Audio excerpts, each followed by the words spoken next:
Well, hello everybody. Very warm welcome along to Sportsbet TV with me, Paul Alster. We're back for another look at the weekend racing and a very important weekend's racing ahead, in particular in Britain at Newbury and Warwick this Saturday. And I have a selection for each of those two meetings.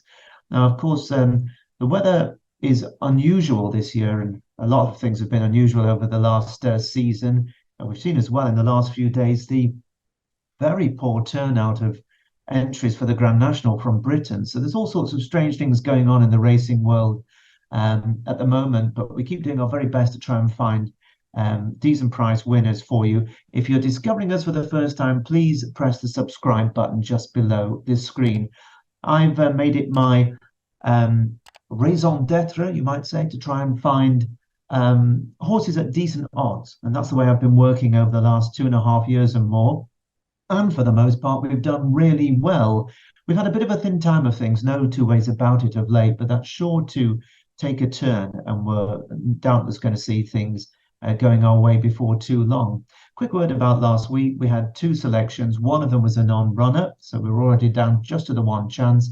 And that one ran poorly. Indeed, all of Sandy Thompson's horses ran poorly over the weekend. So I just wonder if his horses are under a little bit of a cloud. But anyway, that didn't do us any favours. I'm hoping that this Saturday will, if not replicate, maybe go some way close to what happened this Saturday last year when here at Sportsbet I tipped you a 230 to 1 double with the winner of the Betfair Hurdle, Glory and Fortune at 20 to 1. And then in the final race, a 10 to 1 winner of the listed bumper. Well, at Newbury, it is the Betfair Hurdle that I'm focusing on once again. It's my first selection. And this, of course, is one of the richest handicap hurdles of the year. I think there's £155,000 in prize money. It's also a very good warm-up for the big handicap hurdles at the festivals at Cheltenham, Aintree, Punchestown, and so on. Now, there are 18 runners this year, and the going is good. And they include last year's horse, the horse we tipped you at 20 to 1, Glory and Fortune, who's trying to make it over fences this season as a novice chaser. It hasn't really worked out for him. So Tom Lacey's charge is back to try his luck again here.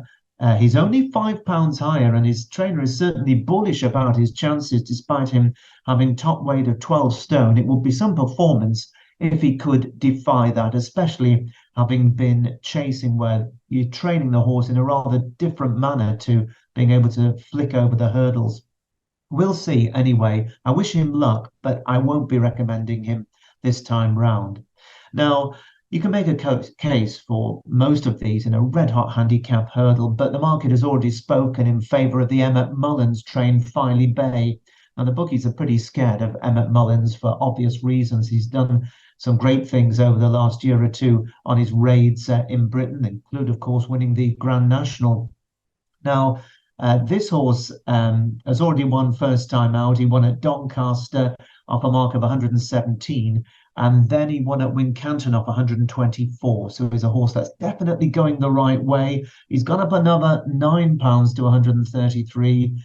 But you wouldn't rule out a very, very bold show from this horse, who could still be a step or three ahead of the handicapper. But at 7 to 2 or thereabouts, there isn't much value in a hot 18-runner handicap hurdle. Now, Filey Bay is owned by leading jumps owner JP McManus, who also has Ikari Allen for Willie Mullins, who's always to be feared, of course. This horse was fourth in the Triumph Hurdle back in March of last year, and he was a very promising third on his reappearance at Fairyhouse in a good handicap hurdle in December. So one definitely to consider. And JP also runs a horse trained by Nicky Henderson called No Ordinary Joe. And this one beat a horse called Big Boy Bobby. He beat him by a head at Kempton at Christmas and has gone up £5 since then. And those of you with a bit of a memory or that have been following racing for a while will remember that Nicky Henderson and JP McManus won this race exactly 10 years ago with the very, very smart My Tent or Yours. So they've got a bit of form in the race. Now, I'm not going to go through all of the potential winners of this because there are so many, but just to mention that Paul Nicholls has Hacker de Place and Roubaud, both of whom he expects, according to media reports, to run really well. And despite going up £10 for a really facile victory at Ascot last time out, Monvielle for Philip Hobbs is one to be feared as well. And the Skeldons have Favor, who is another one that I gave quite a lot of consideration to, actually. He was on my shortlist for this race, Favor. But my choice is going to be another one at decent odds in this race, as I did last year. And the horse is called Highway 102. It's trained by Chris Gordon and is the mount of Gavin Sheehan. Now, this horse last year finished second in the listed Lanzarote handicap hurdle at Kempton. That was over 2 miles, 5 furlongs, so we know he's got the stamina to burn. And to be honest, he should have won this season at Fontwell on his reappearance. Some of you may well recall that race. He was absolutely on the bridle, cruised into the lead, 10 lengths clear at the last, coming up the hill, and then he just began to doss a little bit and idle. And that, combined with the fact that it was his first run of the season, he just lost some momentum and he got nutted right on the line. He should have won there. I mean, there's no two ways about it. He was also conceding the eventual winner £13. So the fact that he was called in the last stride was not a complete disgrace. But he certainly made up for it when he won very easily indeed at Ascot in October in a handicap hurdle, where he dealt a 7.5 length beating out to none other than Khaadem, who's also going in this race and is much shorter odds. He's actually only £1 worse off for beating him over 7 lengths. So on that alone, you'd have to give Highway 102 a proper chance. Now, Connections decided to chance their arm at Kempton at Christmas in the Christmas hurdle, the Grade 1, and he wasn't disgraced in the race won by the absolutely brilliant Constitution Hill. Now, nothing can touch Constitution Hill. I mean, he's almost a penalty kick for the champion hurdle. And the fact that he ran well, he stayed with him more or less to the home turn and then couldn't go. But in the end, he finished third and was only 6.5 lengths behind former champion hurdler Epatante, that tremendous mare of Nicky Henderson's. And Epatante has since come out already and franked the form with a very convincing Grade 2 success. So there's quite a lot pointing towards this Highway 102, in my view anyway, running a big race. And last year, Tom Lacey used the Christmas hurdle as a stepping stone to success for glory and fortune, also running well behind Epatante, who won the Christmas hurdle last year. And I think that Chris Gordon has picked the right route here with this horse, coming back to a handicap. And Chris has got his horses absolutely on fire at the moment. He's won with 5 of his last 12 runners as of Friday noon when we're recording this bulletin, so they could hardly be in better form. And Gavin Sheehan has already won on the horse this season, and I'm sure he's going to give him a great ride. Also, the ground, this decent ground, some might say it could even be on the quick side of good, is not going to be a problem for this horse, as it might be for a few others in the field.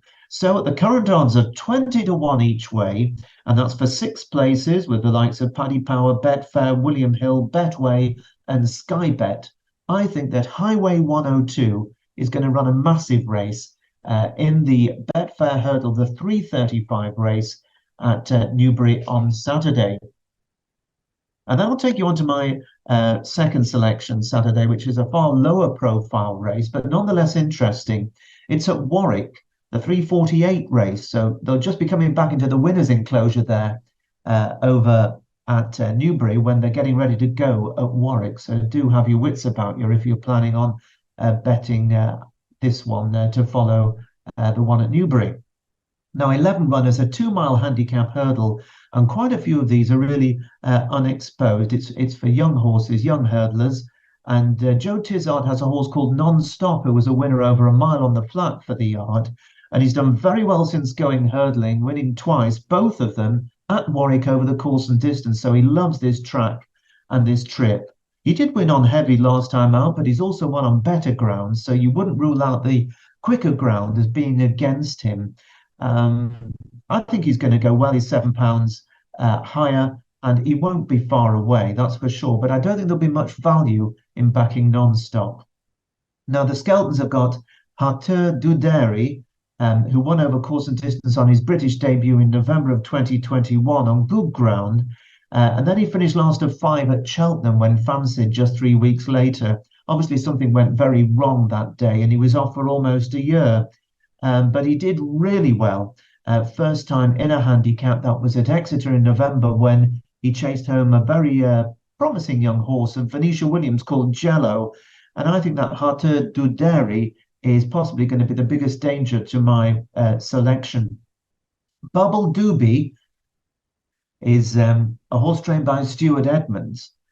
Still a maiden, this one, but it's run well and with credit on just about all 5 starts under rules. On its handicap bow here off 113. I think it's an interesting runner, and the stable is in good form. That of Stuart Edmonds, not a high-profile stable, but 2 of the last 3 runners have won. So that in itself tends to suggest that be worth keeping an eye on Bubble Doobie.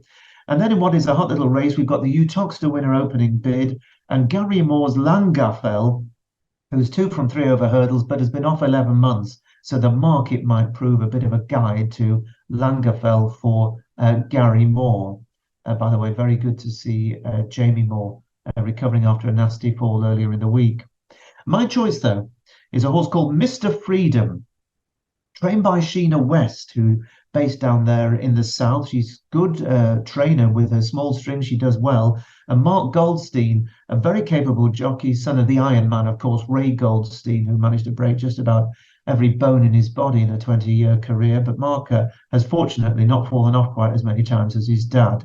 And hopefully he's going to stay on board for us here, because this is a horse that I think has got a really big chance. He landed a juvenile hat-trick of successes in September, winning twice at Fontwell and at Plumpton as well. And he was travelling well, and I thought he was going to go on and win at Wetherby in the listed Wensleydale Juvenile Hurdle in October, when the horse to his outside rather edged across and basically forced him out through the wing, and he unseated rider at the second last when going, for me, like the probable winner. He probably would have needed a break after finishing 5th the time after behind Scripture, and that was at Cheltenham in a Grade 2 at November the time after. Now, after that disappointment at Cheltenham, Mr. Freedom came back after a break of 7 weeks, and he ran a really solid race.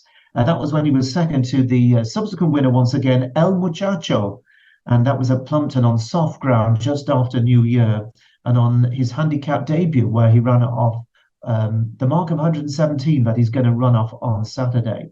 But since then, and this is really important, he ran at Lingfield on the flat on the 27th of January in a 1.5 mile handicap, and he absolutely bolted up. He's clearly in great heart, this horse, and he needs a sound surface. So although he ran second on soft ground over hurdles last time out on the 2nd of January, this better ground at Warwick, I think, is really going to help him. And given that he should probably have won a listed hurdle, he was very unlucky not to, I think he's got a great chance off a mark of 117. So although the only firm up early are William Hill, and it's a guide price, 15-2 each way, I think appeals as a sporting bet for Mr. Freedom for Sheena West and Mark Goldstein at Warwick in the 348. So he's my second selection for us on Saturday here at Sportsbet. Do remember that over on Patreon at Out in Front, I will have plenty more selections for the weekend.